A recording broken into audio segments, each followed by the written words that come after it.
Hello! Here's another book.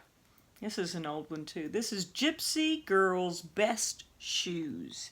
And it's by Anne Rockwell. And it's from the Parents Magazine Press. And that's who published that. Okay? Gypsy Girl's Best Shoes.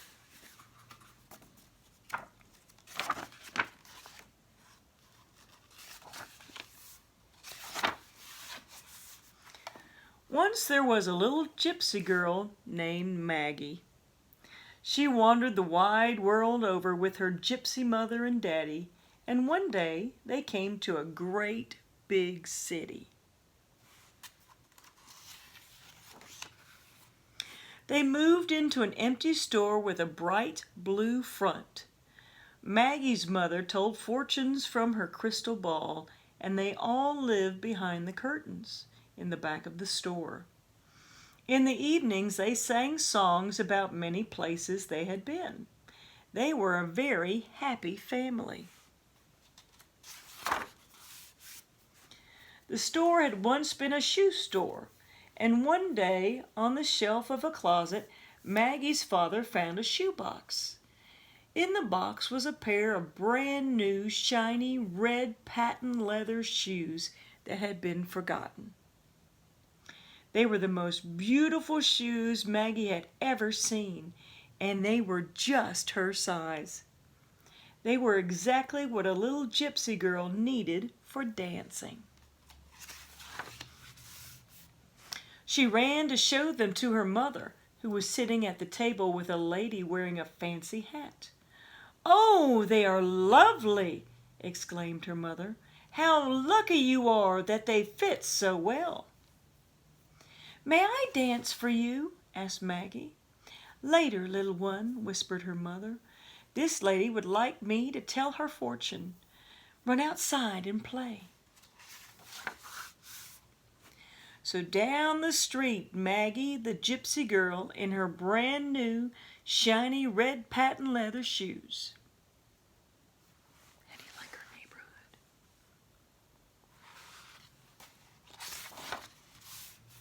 She stopped at the firehouse near the corner and asked the fireman, "May I do a beautiful dance for you in my new red shoes?" But the fire bell was ringing and the men were jumping on the fire engine. "Not now, gypsy girl," said one of the firemen. "We have to hurry to put out a fire. Come back and dance for us later." The big red fire engine went roaring away, changing its bell, clanging its bell, and blowing its siren. Maggie went on down the street until she came in the bakery. In she went, and she asked the lady behind the counter, "May I do a dance for you in my brand new shoes?" "Oh, not now," said the lady. "We're much too busy baking wedding cakes and birthday cakes to stop and watch you, but you may have a cookie if you like." Maggie said thank you and chose a dark chocolate one. By the time she reached the corner, Maggie had finished her cookie. Just as she got there, she saw a group of men going down a manhole in the middle of the street. "Hello," she called over to them. "Would you like to see me do a dance for you in my beautiful new red shoes?" "We're sorry, gypsy girl," said one of the men, "but we have to fix a lot of wires down in this hole. We don't have time for a dancing show right now." And with that, they all disappeared under the street. Maggie turned around. There was a pet store filled with dogs and cats, hamsters, birds, and fish. She thought about going in and doing her dance there, but the dogs were barking, the birds were twittering, and a large green parrot was screeching inside a large brass cage. Only the fish were silent as they darted about in their bubbling tanks of water. "Nobody would hear my jingly tambourine with all that noise," said Maggie to herself, and she walked on past the pet store. Maggie was feeling a little sad now, so she went into a flower shop just to sniff all the good smells. "May I do a dance for you in my beautiful new red shoes?" she asked the lady in a small voice.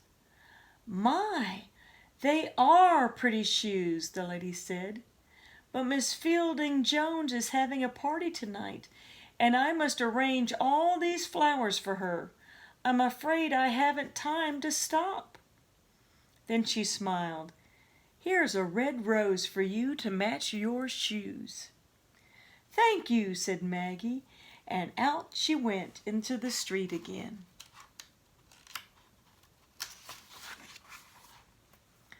Up one block and down the other she went, looking for someone who would watch her dance, but everybody was too busy.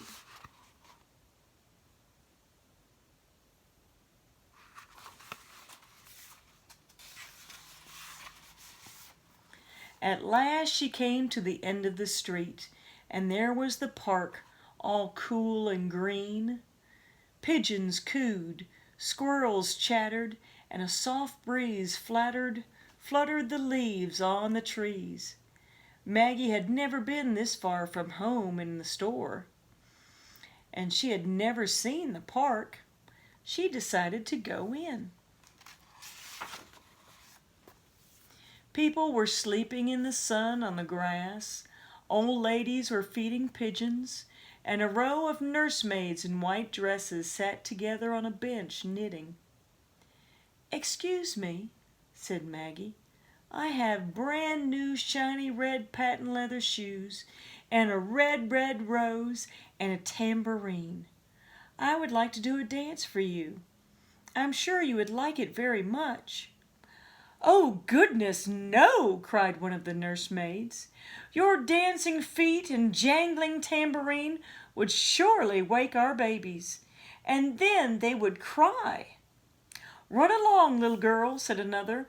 "We don't want any noise here." Maggie turned and walked quietly away. She found an empty bench, far away from anybody, and sat down. She wiggled her toes inside her new shoes and watched the sun make shiny spots on them. Then she softly jingle-jangled her tambourine. A little squirrel running past with a peanut stopped and looked at her. As Maggie spied him, her face brightened. "Maybe, little squirrel," she said, "you would like to see me dance." She hopped off the bench, and then, with only a squirrel to watch, she lifted her tambourine, tapped her shiny shoes, twirled her red rose, and started to dance. And she danced and danced and danced and danced.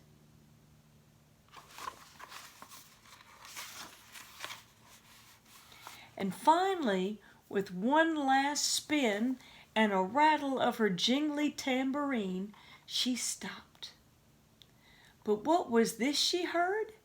Clapping hands and laughter, and a voice that said, "What a lovely dance! Thank you, thank you!"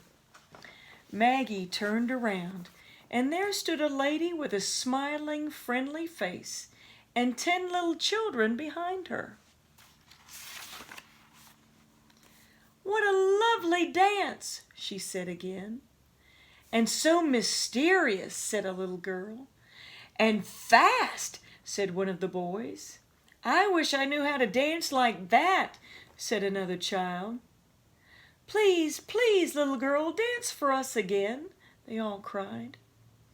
And so Maggie, the gypsy girl, did her dance again, while her brand new, shiny red patent leather shoes sparkled in the sunlight.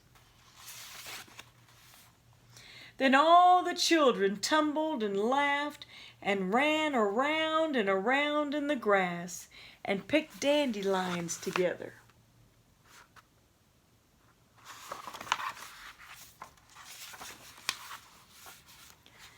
At last it was time for everyone to go. But before Maggie left, the lady asked her name and where she lived. "I will speak to your mother," she said. "Perhaps you can come to our school. Then you can dance for us often."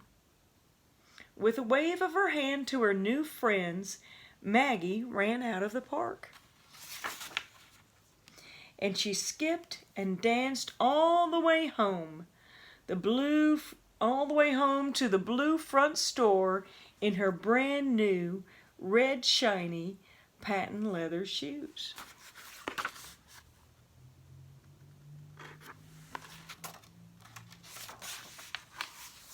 The end. Well, isn't that a neat one? And I like that takes place in a big city, doesn't it? It's got lots of stores, okay, and people that are different from us. Isn't that neat? The people can get along with each other. I hope you enjoyed this story, so I'll see you next time.